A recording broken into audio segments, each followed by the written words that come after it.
and how Prophet ﷺ prioritized matters that need to be protected in his community. So this is the four things. I think the slide is not completely. Boleh gerakkan ke? Okay. So there is a story. Of course, there is a context behind the surah. When it was revealed during a very early phase of da'wah in Makkah. A lot of persecution was happening. Whenever people say La ilaha illallah, Muhammadur Rasulullah, they go through so many tortures and separation and boycott and so forth. And then there is a very specific narrations that explain why this surah was particularly revealed with these stories. So one day Prophet ﷺ was approached by the Quraysh. They have been arguing with the Prophet ﷺ. They have wrote articles. They have made all these TV shows trying to downgrade his credibility and whatnot. To the extent they got some ideas that let's seek help from the people of the book in Yathrib. Because anyway, Quraysh did not read and write, most of them. They don't really appreciate any kind of literature. So they never had any kind of library. There are very few among the Quraysh that know how to read and write. And one of them was Waraqah ibn Nawfal that passed away very early on, just a few days after confirming the prophecy of Prophet ﷺ. So Quraysh sent a group of people, go to Yathrib and find some ways how we can test and challenge Muhammad to show to the people that he is a liar. So when they go to the Jews read books from previous scriptures, and they are, in contrary to the Quraysh that does not read and appreciate any kind of knowledge, Jews, they are obsessively into reading, writing, to the extent they are called ahbar. Ahbar are those people that are drawn in ink. They are so into writings. Their hands are full of athar of ink, and they are always obsessed with discussing things to this day. They have rigorous libraries, research and whatnot. So they went there, and Jews gave the Quraysh 3 questions as a trick questions. If you ask this question and Prophet can answer, and one of the questions should not be answered, then he is a prophet. So what was the question? First, ask him about a bunch of young guys who ran away into a cave. Number 2, the question is, ask your prophet, of course they referred to this man, Muhammad sallallahu alaihi wasallam, ask him about a leader that Rajulun Tawaf, who traveled from the east to the west. And then the third question was, ask him about the soul, about the ruh, and see what he answers to that question. So Quraysh was very happy. Now they have these killer questions to be asked to Prophet ﷺ, put him on the spot, and live telecast that to the entire country so that people can bring him down when he cannot answer those questions. So when they get to Prophet ﷺ, you can imagine how they set up the stage so that they can bring down Prophet ﷺ with these questions. And when they ask this question, these 3 questions, Prophet ﷺ of course had full confidence that he can answer this question, but he have to wait for revelation. So he said, come tomorrow. And they said, okay. The press conference is moved to tomorrow. They come back tomorrow. Prophet haven't received any revelation. He said, come again tomorrow. And this kept on postponed up to 15 days. And this, of course, made so many headlines in the Quraysh newspapers and media. They were discussing, see this man, he cannot answer these simple 3 questions. And one of the reasons why the revelation was postponed, because of a simple fact, Prophet ﷺ forgot to say insha'Allah. And the surah will emphasize several times between the stories the word insha'Allah. And Allah subhanahu wa ta'ala even bring forth one of the story about knowledge, when Musa alayhi salam will make a promise and say insha'Allah. So that is a very important introduction to the story. So when they come after 15th day, Prophet ﷺ already received the revelation. not only answering that two questions with two stories, but Allah subhanahu wa ta'ala also gave two bonus stories in between the first and the second story. And the question about Ruh was answered in Surah Al-Isra when Prophet ﷺ asked about Ruh. وَيَسْأَلُونَكَ عَنِ الرُّوحِ قُلِ الرُّوحُ مِنْ أَمْرِ رَبِّي وَمَا أُوتِيتُم مِنَ الْعِلْمِ إِلَّا قَلِيلًا. Tell them there is matters within Allah's knowledge, and human being not taught except a very few elements of that particular thing. To this day, if we read about the psychology, research, development, one of the most mysterious subject is what is soul, how it operates, where it goes, how from generation to generation, how people understood about soul, and that is something kept secret from human being, as per answered by Allah subhanahu wa ta'ala. So Allah subhanahu wa ta'ala revealed these four stories, and these four stories contains basically highlights that four major tests that every single one of us will go through. And of course the first one is the test of Iman, faith. This is narrated in Surah Al-Kahf, verse number 9 to 26.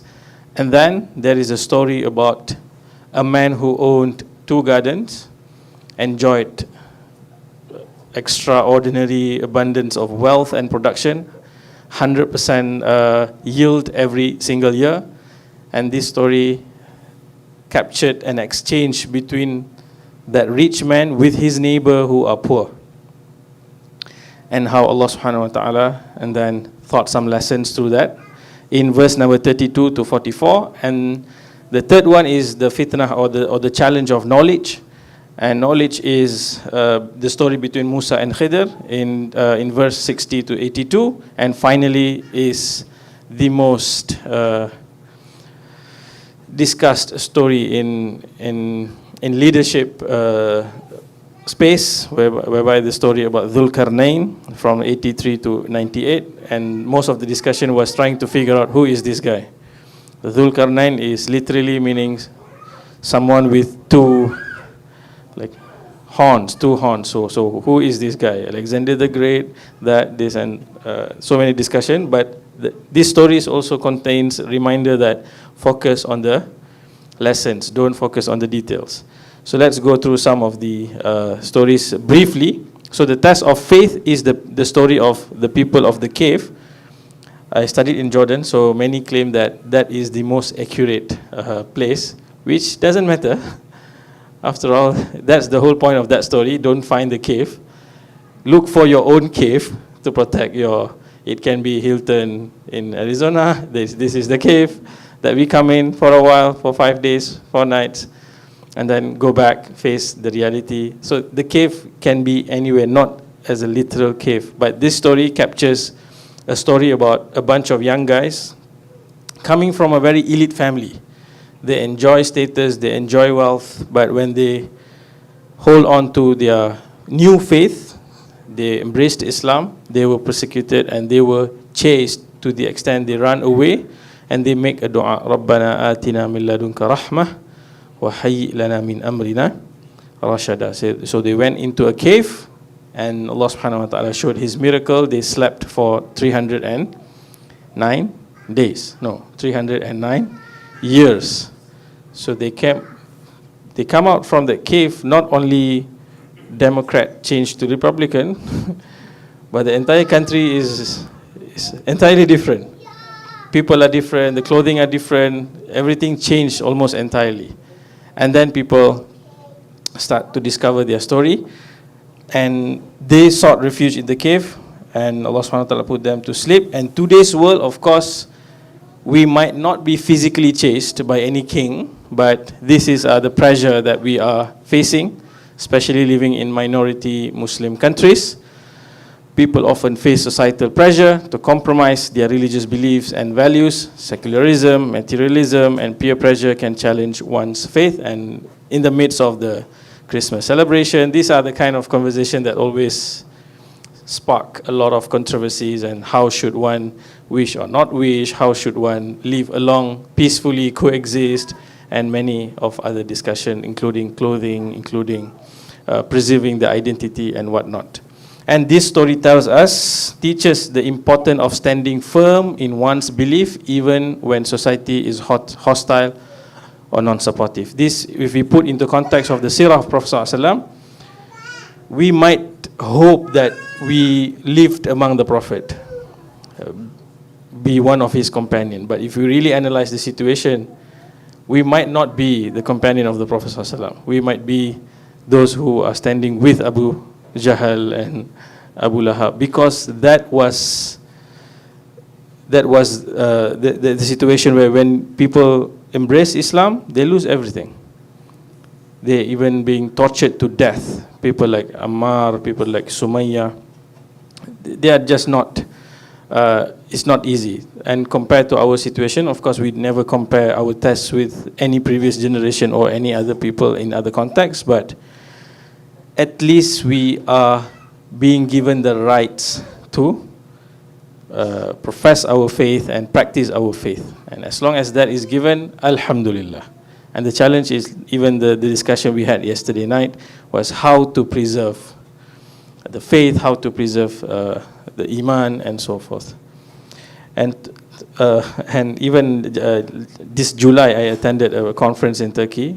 I was surprised. Of course, there was many Westerners who pretty much all of them have no issues practicing Islam in their country, except for those who are coming from the Arab countries like Tunis, Tunisia, some of them from Egypt.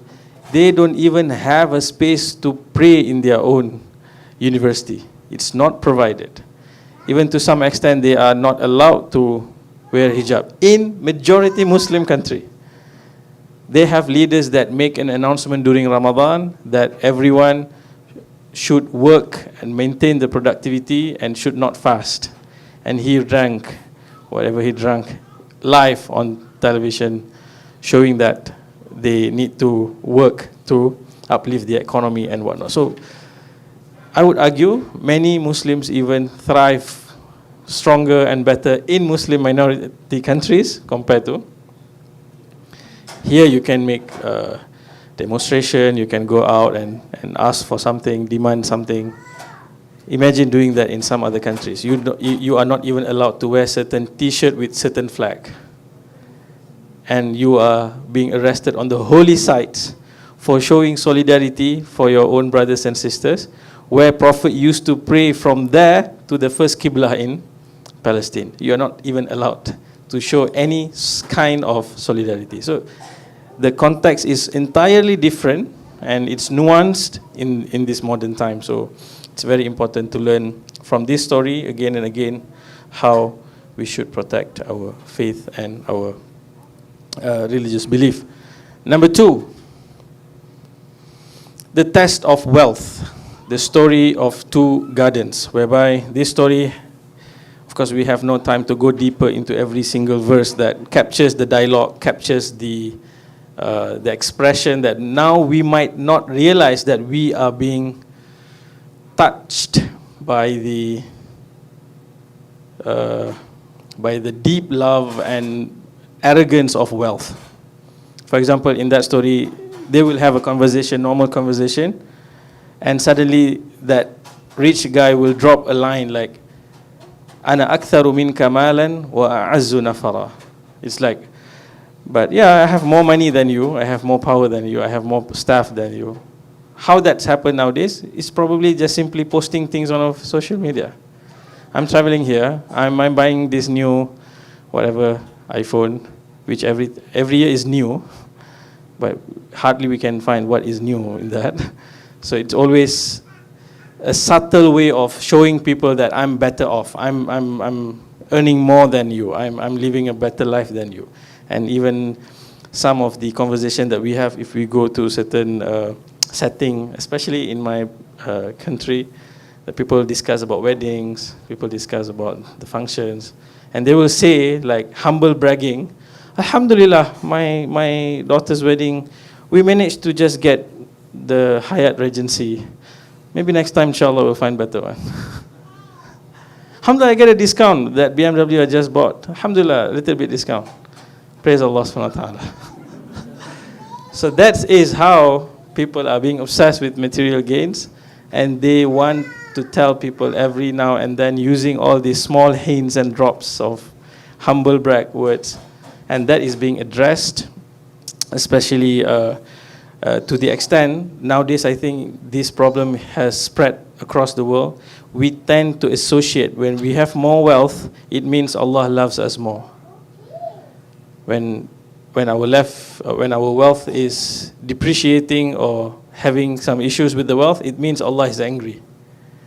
So we tend to feel, in this story, that guy will say, if Allah has given me so much in this world, definitely He will give even more in akhirah.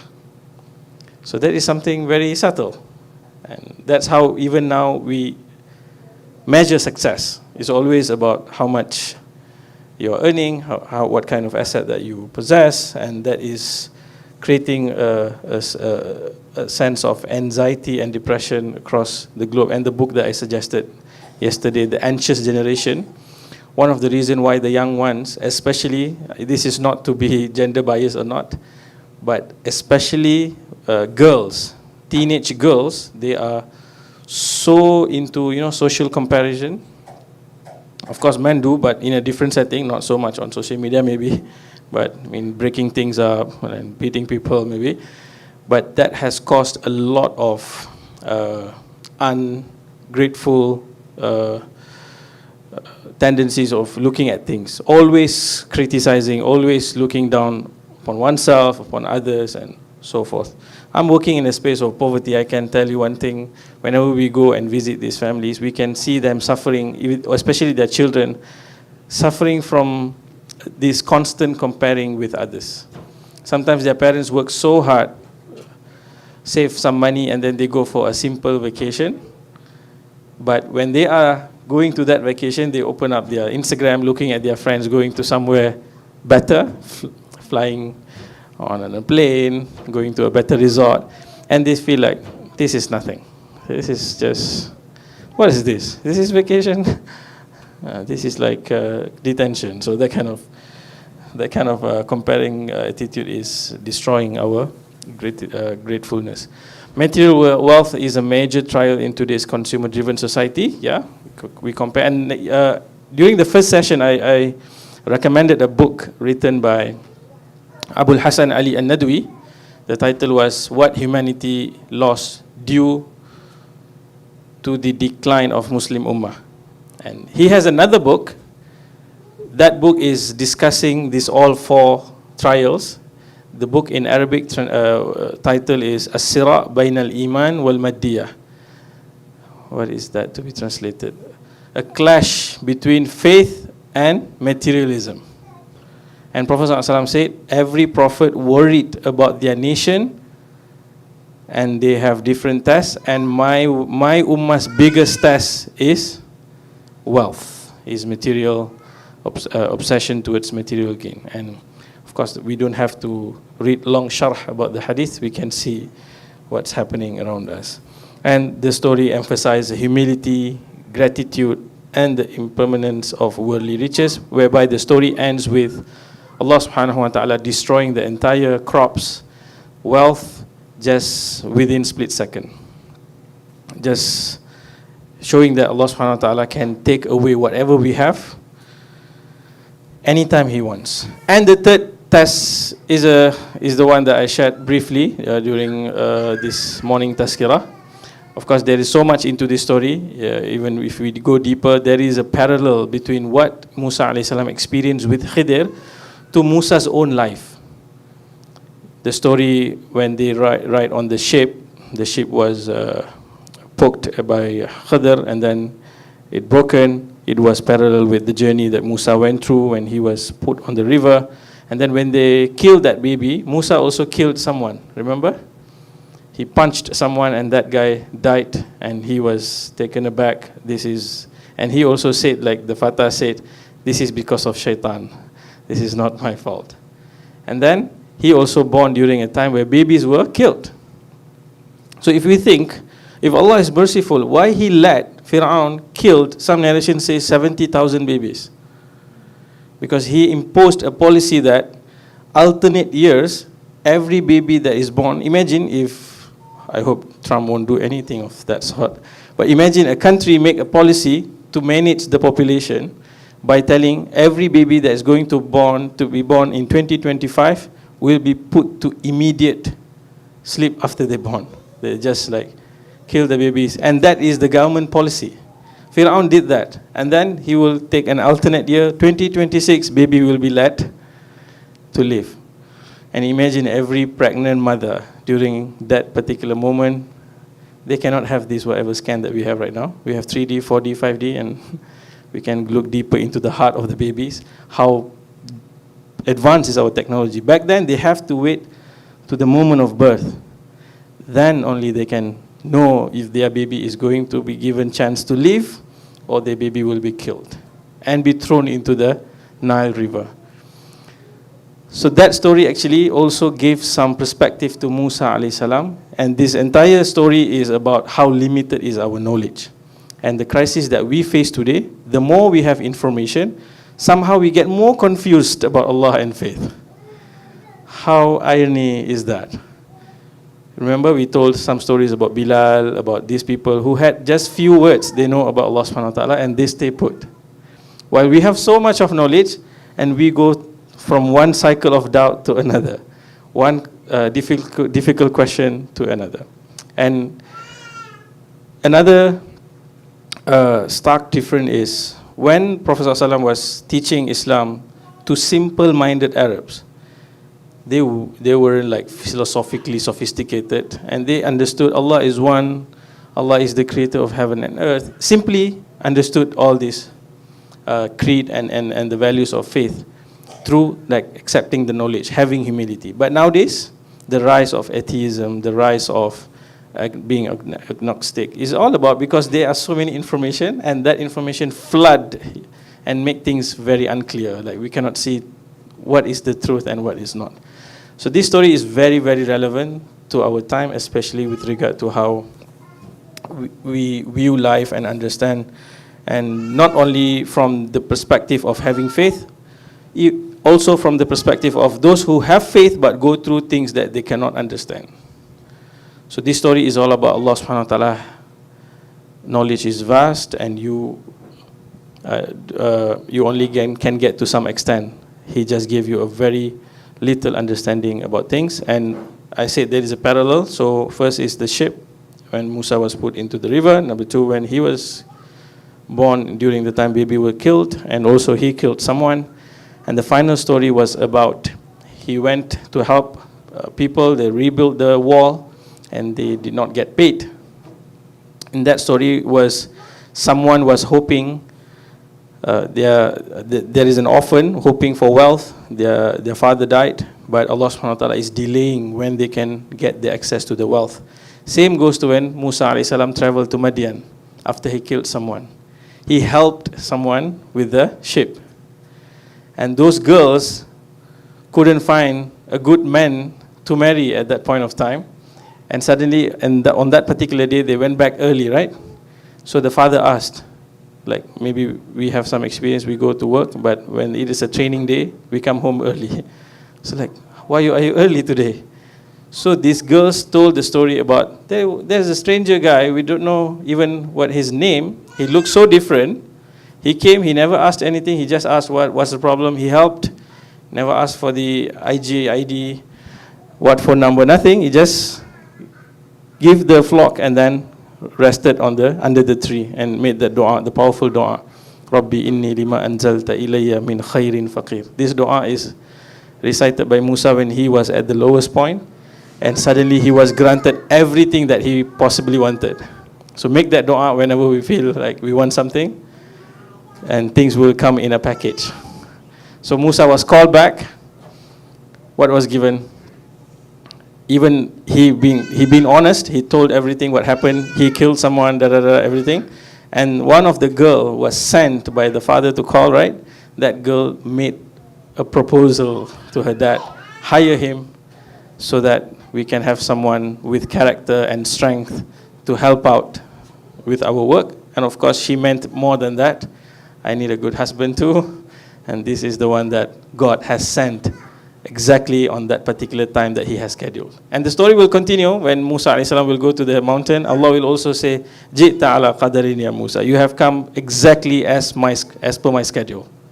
So it's all about timing. The story emphasizes trust him, trust his timing, trust when he wants to give, he will give. When it's not good for us, he will take away, and all of that. For example, the story when Khidr killed that boy, it was because Allah subhanahu wa ta'ala is protecting from a bigger harm. And that is what captured in this particular story. In the age of information, people often pride themselves on their knowledge and technological advancement, forgetting the limitation of human understanding. And nowadays, people are discussing about moving to Mars, trying to be perpetually alive. They are trying to explore those kind of technologies. One of it is good because Allah challenged human to explore the skies. But what is driving that is not humility, but arrogance. That even if this world is going to, being destroyed by the climate and whatnot, they are suggesting that we are superior in knowledge. We can find our ways to survive. So that is fueled by arrogance. So that is the message of this story. Reminds us to remain humble in our pursuit of knowledge and trust in Allah's greater plan, even when events seem incomprehensible. Even the story starts with the question asked to Musa, who is the most knowledgeable person? And he mistakenly said that I'm the most knowledgeable amongst you. Of course, among Bani Israel, that's a valid answer. But Allah subhanahu wa ta'ala still want to humble him, say that they are someone more knowledgeable than you. These similar things will occur in Surah Yusuf as well. Allah subhanahu wa ta'ala will say, above every single knowledgeable person will have someone that is more knowledgeable than him. So this is something that we also need to teach our children, after teaching ourselves and reminding ourselves that we should always remain humble with the increase of knowledge. And the final one, the test of power and authority, the story of Dhul Qarnayn.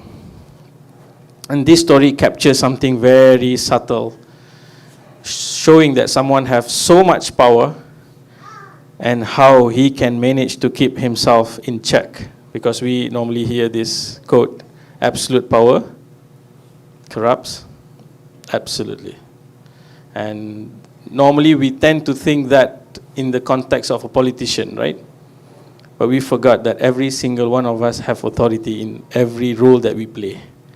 And that authority and that power will also be questioned by Allah subhanahu wa ta'ala, and how we exercise that power. So this story is about a just and righteous ruler used his power to serve and protect his people, including those people who do not understand his language and he did not understand their language.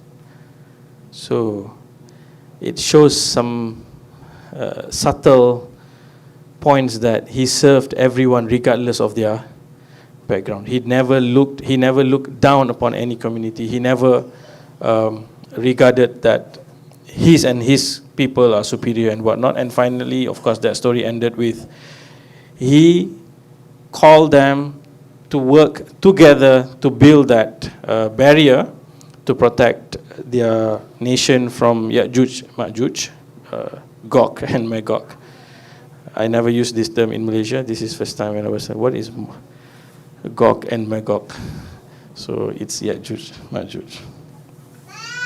Leaders and those in position of authority today often face the temptation to misuse their power. And that is something that I not need to further explain. You just need to read a little bit of news and you will know that is the fact of life. Okay? And these are the key lessons. Stay steadfast in your belief despite societal pressures. Of course, this is difficult. There is a solution coming. How we can do this? Number 2 as well. Be humble, be generous, be grateful. Recognize that wealth is a test, not a guarantee of success. This will also come in the story of Qarun, when he will claim, I'm enjoying all this wealth because of my credential. I went to Boston and get this degree. I went to Harvard and studied hard, and I'm deserving this. So Allah subhanahu wa ta'ala will teach him lessons which is also a lesson to us. Do not get arrogant with the wealth that Allah subhanahu wa ta'ala give us. Seek knowledge with humility. Acknowledge the limitation of human being. And one of the adab of what we learn from our ulama, and especially from the imams, that part of the knowledge is always to say, I don't know. In these days, saying I don't know is very difficult, because you tend to associate that with, you are losing, at the losing end when you say you don't know. But many problems are solved just by acknowledging that we don't know. And the final one, use authority and responsibility justly, prioritizing the wealth of others. And this is the thing that I'm leaving all of you with. In this surah, when Allah subhanahu wa ta'ala highlighted these 4 tests, Allah advised Prophet sallallahu alaihi wasallam and all of us, we cannot do this alone. Yes, we know there is a test of faith, there is wealth, and sometimes we think, I can handle this alone. No, Allah subhanahu wa ta'ala even told Prophet sallallahu alaihi wasallam, wasbir nafsaka. Nafsaka is directly referring to the Prophet himself. Be patient, be steadfast, stay with those who pray to their Lord morning and evening. Ma'alladhina yadu'una rabbahum bil ghadati wal ashi yuriduna wajhah wala ta'du aynaka anhum. Don't let your eye move away from these people because the glimmers of wealth and fame and power that, and there is another context where Quraysh, the elites of them, to some extent they started to like tone down their challenges to the Prophet and made some offer saying that, okay, we can consider listening to you, we can sit with you, join your class, but we will not sit together with this slave, former slave, this group of weak people, and which they regard as lowly people. And Prophet was told, no, you don't transact them to be with these kind of people. Even Surah Abasa wa Tawalla is again Allah subhanahu wa ta'ala is telling, Prophet was getting that very special moment trying to convince and persuade these leaders, and Abdullah ibn Maktum came. He cannot see, but he can hear. Of course, he heard the voice of Prophet ﷺ, and then he called him, and that kind of disrupted that session, and the session was called off. So Prophet he just had like a small line on his forehead, feeling like, the timing was wrong. Can you wait just for a little? Can you hear me that I'm talking to this big people, big shots, guys? But Allah subhanahu wa ta'ala reminded him, no, this is the one that you need to prioritize, not those people. And the same spirit is here. وَلَا تُطِعْ مَنْ أَغْفَلْنَا قَلْبَهُ. Don't follow those who have been heedless of our Quran, those who follow their own low desires, and dhikrina وَاتَّبَعَ هَوَاهُ وَكَانَ أَمْرُهُ فُرُطًا, and their matters are being shattered and being destroyed. So that's all for this session. So in summary, this surah is very important for us to reflect again and again. Hence, it is a sunnah to read the surah for every week in Friday and go through the stories again and again, remind, and every single time we deep dive into the story, we will find something new that relates to our situation for that week. We might have something to do with our doubts. We will have something to do with our balance in our bank account. We'll have something to do with what we read from the books of that week, or we learn something from the podcast that we need to reconcile with our understanding and humility. And finally, of course, day to day, we are exercising our power, and we need to be reminded almost all the time, never abuse the power that we have. Thank you very much. We can open for suggestion and questions maybe, or any correction as well. Thank you. Oh, yeah, please.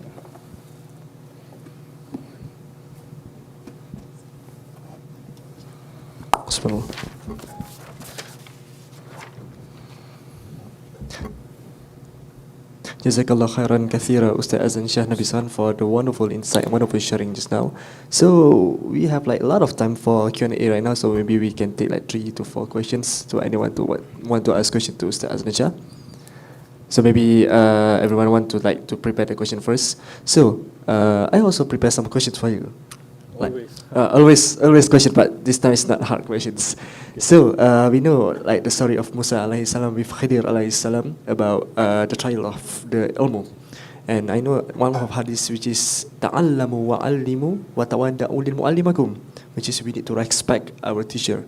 So in the meantime, which is as a student right now, we know that a lot of students, they don't want to have like a huge boundary between teachers and also the students.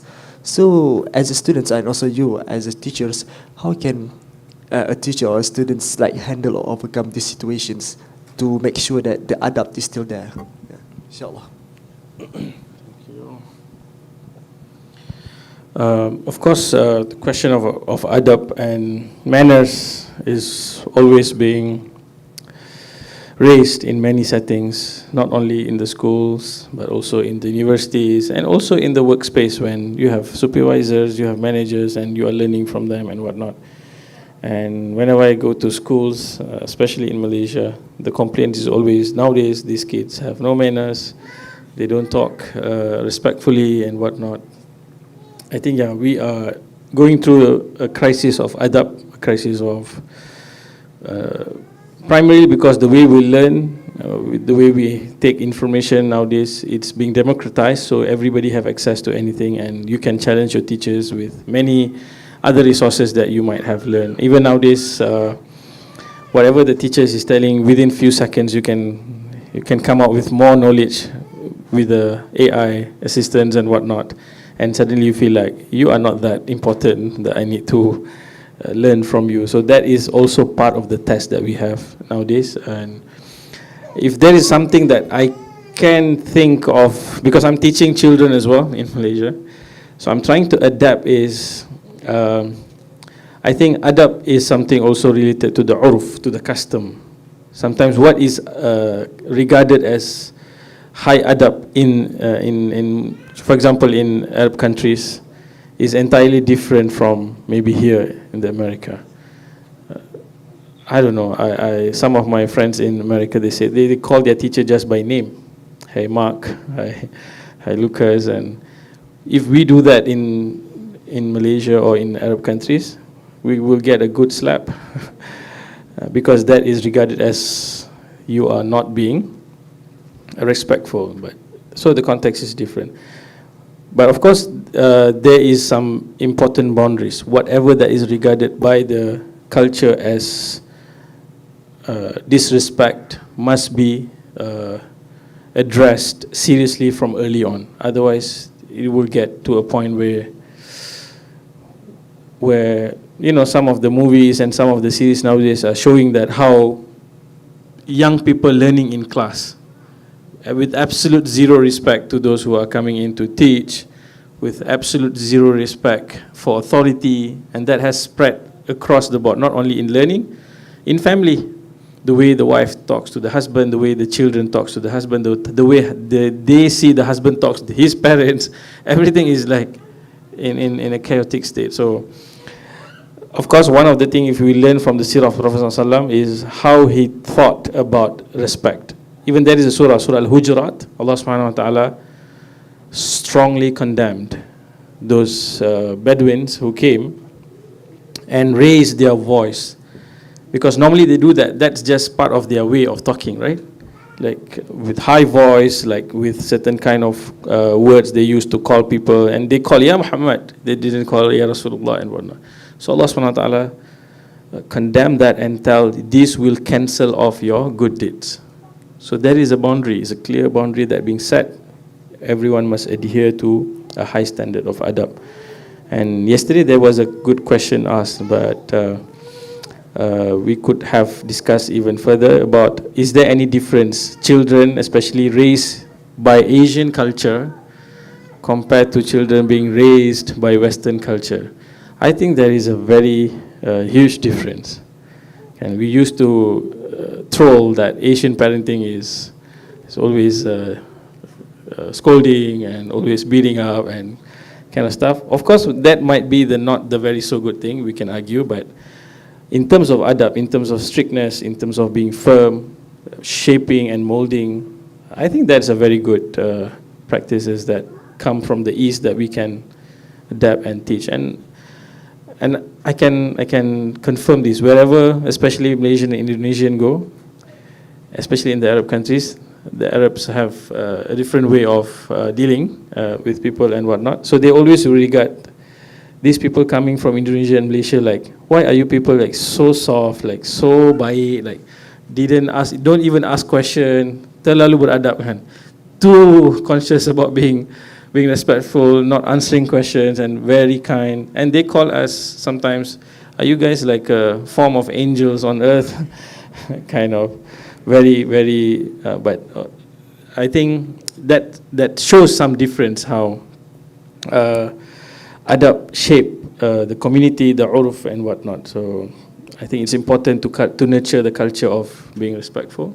And I think that's a universal value. Everybody, nobody goes to like big conference and talk rudely because they know this is not respectful, right? So I think there is an awareness that people need to be respectful, but no enough effort to really cultivate that culture. So may Allah subhanahu wa ta'ala help us. And that's part also to be humble and have humility, to show respect and to have adab. Okay, thank you.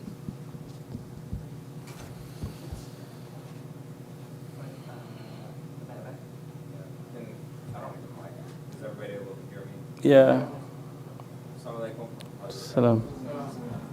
I think you brought up, I wasn't going to ask or say anything, but you brought up the point that like, I don't know, kids with me, and I'm sure many people here either experience it or they will experience it, but with kids in general, the topic of raising them in a Western society, with Islamic/Asian culture principles, obviously Islamic principles take precedence over culture, but, so I'm a revert, alhamdulillah, 13 years, but none of my family's Muslim, right? I mean, my kids are, obviously, but my parents, you know, so I actually have a window, they're in a different state, but I have a window into the way my siblings raise their kids, or, you know, we see it from time to time when we go out places, or we see the way kids interact, and some are respectful, some aren't, but the one thing I've noticed, for me, the fear that I have, so my oldest is a 9-year-old, the youngest is a 2, I have 4, alhamdulillah, but the biggest fear I have is like, when they get to the point, when they get to this dunya, and they have to make choices, I hope I don't have regrets in how I raised them and how to prevent these things, because now, more so than ever, the way the environment is just, it can just reach out and grab you. It's a fitna just by waking up, you know, the phone, this, that, and the other. So one thing that that I've noticed when my parents come over, when my sister's kids come over and they hang out, like, you can tell the difference in the kids when they're raised Islamically. But that doesn't happen with just telling them what to do. It's just do this, do this, do this, do this. It has to be actionable. So if we want our kids in this next generation to raise up better than we are, then we have to be willing to pray on time. We have to be willing to, you know, fast the extra days if they want to fast the extra days, and just really just flood them with this type of stuff, because, you know, even we're susceptible to it. I just wanted to get your thoughts on protection for the adult. That, because the protection of us and giving it to our kids is what they're going to value, because they follow example. They will listen to what you're saying, but they will follow what you do. So the best way to protect our kids is to protect ourselves. And I see it every single day, and I'm sure everybody else has Western colleague friends with their kids, and it's probably one of my biggest fears is that the guidance of my children as they get older with this type of climate that we live in, because it's hard enough being an adult in a Western world. I can't imagine just like it's may Allah guide them and protect them all, you know. But this is something. It's a huge issue, and I wish more people talked about it. How you have talked about it. So if you have any like points for parents in particular when it comes to raising kids, like things that we could rely upon more of, whether it be resources or ideas or examples that you've shared from your community that you have seen working over time? Thank you very much. That is a very heartfelt question that we all share the same struggle and the same concern and worry. May Allah subhanahu wa ta'ala guide and help all of us. First thing that came to my mind was one time when I was trying to understand how parenting works, one book that really explains in a very good, simple way is a book titled The Collapse of Parenting by Leonard Sachs. He's from America. He's from Canada, I guess, but he's working primarily in America. From a secular point of view, not even talking from an Islamic point of view, he analyzed and came out with the crisis that nowadays parents are suffering a lack of authority, and they don't establish their authority. And there is a difference between being authoritarian and being authoritative. Authoritarian is being strict without explanation, without telling them what is the purpose, what is the big why behind all of this discipline measures and whatnot. While being authoritative is to give them meaning and also to show them the very example of living that kind of life. As you correctly said, that children listen with their eyes. They don't use their ears to listen, they listen with their eyes. So it's always about how we show to them the example. And this verse is telling us again and again, it should be worked on within a circle that we create, the environment that we create for the children, and of course for our own self. Prophet ﷺ one time told Sahaba, Al-mar'u ala dini khalilihi. Your religion and your faith is dependent on who you befriend closely. فَلْيَنْظُرْ أَحَدُكُمْ مَنْ يُخَالِلْ. And for that sake, Prophet ﷺ reminded us, be very particular with whom you are closely befriending. So it's a circle that we need to have as a safe space, as a space where we can be reminded, and we can remind as well our brothers and sisters when they are going through. Because everyone will have their up and downs. That is the understanding about faith. Faith is always up and down. It's not like a constant hike. Even one time, Hanzalah, the great Sahaba, called Ghasilul Malaika, he was bathed by angels before taken to the heaven, and he himself one day coming to Abu Bakr and said, I think I'm a hypocrite. And Abu Bakr said, why? Because when I was sitting with Prophet ﷺ, I can see the Jannah, I can see the Nar, I can feel the Iman boost, and then I go home and then I live my life, the worldly life, and things fade away. And Abu Bakr was surprised by that understanding. He said, then I'm too a hypocrite, because I do feel that, but same experience. So they went to Prophet ﷺ, and Prophet said, As-sa'a, as-sa'a. You know, you're going to have sometimes you go up, you go down, that's a journey. And then he said, if you are always growing on a very high trajectory without going lows and fluctuating, then angels will be standing in lines and shake your hands, meaning you will be angelic in that sense. So we need good friends, we need good circles, and we will have to. There is no way except to learn through mistakes. We will do mistakes. We will, and that is also part of the Sahaba's journey. They did a lot of mistakes in their learning process, and Prophet taught us that mistake is okay as long as we come back and fix the mistake. We are not created not to do mistakes, and there's a very particular subtle explanation to when, if you remember, when Allah SWT created Adam, angels asked question, right? Why are you creating Adam? نحن نسبح بحمدك ونقدس لك. We, as good as we are perfect, we always praise you, we always make dhikr to you, and Allah SWT said, Inni a'lamu ma la ta'lamun, saying that part of being a Khalifa on earth, they will not be perfect. They will do errors. By mistakes, they will get to a better way of doing things. That is part of the design. If Allah wants someone to be like angels, He will send down angels to the face of the earth. So it's part of the journey. We all need to support each other. That's all I can say. And it's a difficult, even if you think in the United States it's difficult, as I argued yesterday, it's almost similar. Wherever we are, it's difficult. If prophets cannot guarantee their children, and we are all not going to guarantee, whatever environment that we bring in to them, we still need to play the role, the effort that we need to put till we pass away, and Allah subhanahu wa ta'ala will count the effort, not the result. Thank you.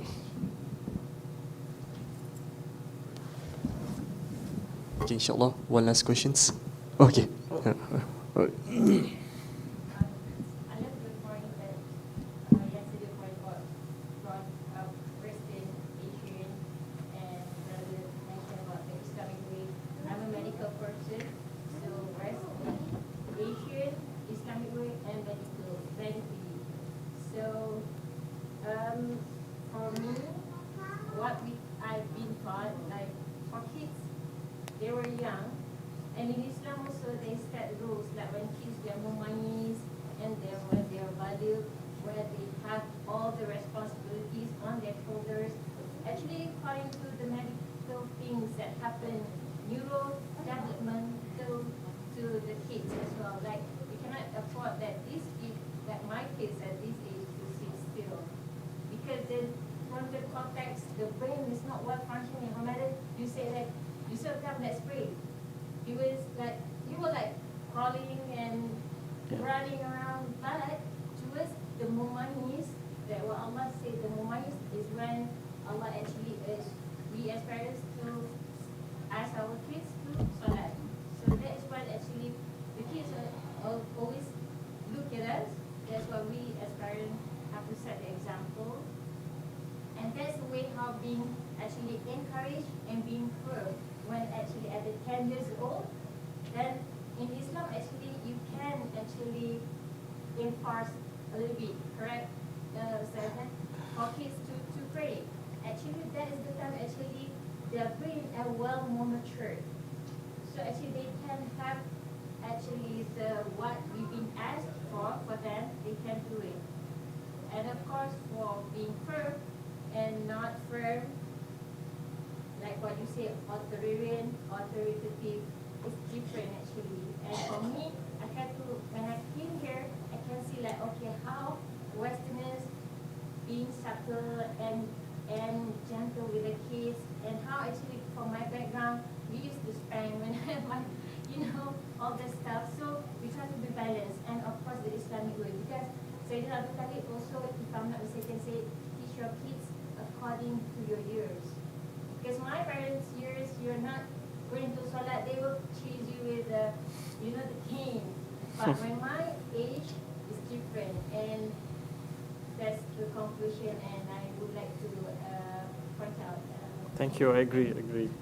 There is always a gradual process, and we need to move away from the idea of all or nothing.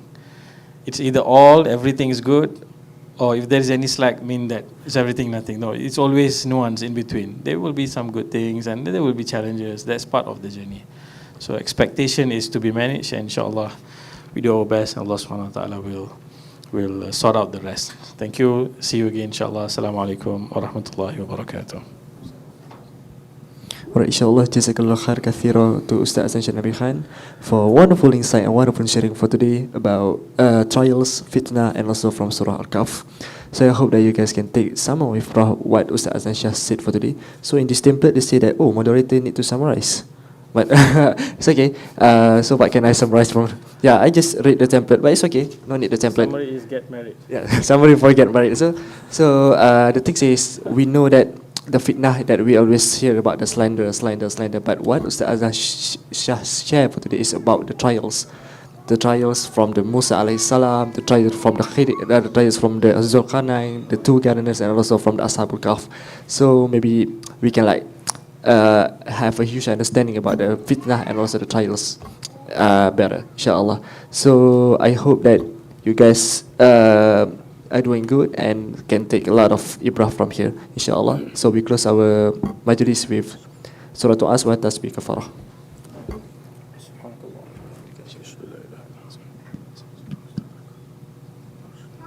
ما أصابك من حسنة فمن الله وما أصابك من سيئات فمن نفسه. السلام عليكم ورحمة الله وبركاته.